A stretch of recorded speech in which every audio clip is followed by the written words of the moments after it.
Today we're reading Chapter 5. The family arrives in Maine. What excitement! Today was the day to get to Maine. Winky and the other mouse children were the first to jump out of their little beach umbrella beds. They ran over to where Mumsy and Pop-Pop were still snoozing, and they sang a little wake-up song. Get up, it's time to get up. It's time to get up in the morning. The sun is up, and so are we. So up you go, for don't you know, today we go to Maine-o. Mumsy and Pop-Pop laughed and laughed. Up they jumped and danced a little jig with all the children. Geoffrey the eagle watched all this from his overnight perch in the tall pine tree. Ah, well, he said to himself, I guess the youngsters are right. Time to begin the last leg of our journey. I hope they like the place that I told them about. It seems pretty nice to me, but it will be different from what they knew in the South. We'll see. And with that, Geoffrey flew down and landed on the beach. Since everyone was anxious to go, Mumsy handed each traveler a little sack of granola that she had prepared at home and some juicy berries for breakfast. They would eat it as they flew. Geoffrey had already gone off to catch his own fish breakfast, so he was ready to get started as well. Everyone said a quick goodbye to the lovely Massachusetts beach and the great blue ocean. As the eagle began to climb into the early morning sky, they looked down and saw the chipmunk family all on the beach and waving goodbye. They would long remember the fun they had here with their new friends. They flew fairly low and were surprised to see lots of boats bobbing at their moorings near a village. Pop-Pop said there were fishermen's boats that would take them all the way into the ocean to catch fish for all the people to enjoy.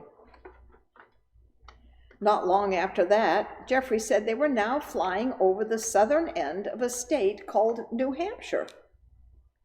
Jasper, who was really quite curious about many things, asked, Well, where is Old Hampshire? Mumsy smiled and said, I don't think there is an Old Hampshire, but long ago people came here from far across the ocean where they lived in a place called Hampshire. They wanted to remember their old home, so they called this new place New Hampshire. Geoffrey thought that was a fine idea. When we get to our new home, can we call it New Meadow? The grown-ups all smiled and said that was certainly something to think about. Everyone then began talking about what New Meadow would be like and what they would see there. As it got closer and closer, they all became more and more excited and wanted to move around on Geoffrey's back. There was much jostling and squirming until Mumsy and Pop-Pop had to call a halt to all the moving around. We must be careful. If someone falls off, it is a long way down, and they would be really badly hurt. So the children settled down, and Winky got out his Bible and read them a story about some people from long ago who left their home and traveled to a faraway place that was very different, and how they lived there. Button commented that they were just like those Exodus people moving to a new land. Well, maybe not exactly, said Winky. We are traveling a great way, though, and we'll have adventures there. About that time, Geoffrey said, Everyone, look down. Do you see the big bridge over that river? We will be flying right over the bridge, and then we will be in Maine. Hooray! They all shouted. Is this where we live? On the big bridge over the big river? Geoffrey said, Well, we could live there, but I had in mind a place a little more north than here. Let's fly there and see how you like it. Pop-Pop and Mumsy agreed that they should continue on. The children were even more curious about this northern place they were flying over, but they were careful not to fall off or accidentally push each other off Geoffrey's back. The morning wore on, and they flew further and further. Everyone was getting hungry again, but no one wanted to stop and eat. So Mumsy handed out some treats she had packed to hold them over. Finally, just after noon, Geoffrey pointed out a town down below with a river running right through the middle. It had lots of trees and wonderful houses, and right in the middle stood a lovely, tall, white church with a big steeple. There was a clock in the steeple, and as they flew over, beautiful music began playing from the steeple, and a bell began to ring. "Oh, how wonderful!" Mumsy cried. "Could we live there?" Just about then, Sophie leaned way over so she could see and hear more, and she began to slip. "Help!" she called. Winky was closest, so he quickly reached out to grab her hand, but he missed and only just caught the ribbon tied in a bow around her waist. Little Sophie was hanging down, flying under Geoffrey as they flew over the town. "Oh, whatever shall we do?" cried Mumsy. "Winky, hold on tight. Don't let her fall." Winky held on tight, and all the other children held on tight to Winky so he wouldn't go over too. But Geoffrey smoothly soared down to a grassy spot next to the river, behind the church.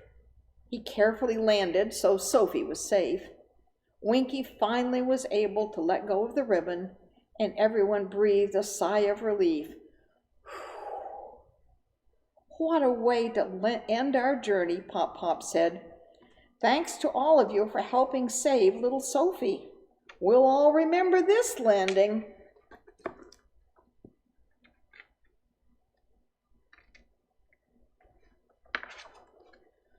When they all had calmed down and looked around and decided that this was the perfect spot for their new home, there was a grassy spot right behind the big white church. There were lovely trees there, and a view of the river where Geoffrey could catch fish. Pop began to gather sticks and soft dry grass with which to build their new house. Ben, Jasper, and Button all helped, and soon they had a perfect little place to stay. Pop said this was just the beginning, and they would add to the house and make improvements as they went along, but this would do for now. Winky, Lily, and Gloria all helped Mumsy settle in and find places for the special checkered cloth, the big iron pot, the spoons, and all the other things they had brought. Fred and Eloise helped by watching little Sophie so she wouldn't get into more difficulties until they had figured out what was what. But all seemed to be just right for the family. There was a library down the street, a special building where they could see plays, a store that sold food, a school where the children could learn all that they needed to know, and the big white church with a big steeple that played music. Geoffrey looked down on the family as they settled into the new place and thought, "This is good." Pop looked around at the new house and thought, "This is good." And Mumsy looked at the trees and the sky and thought, "This is good." And all the mouse children joined hands and shouted for all to hear, "We are here. This is New Meadow, and it is good." The end.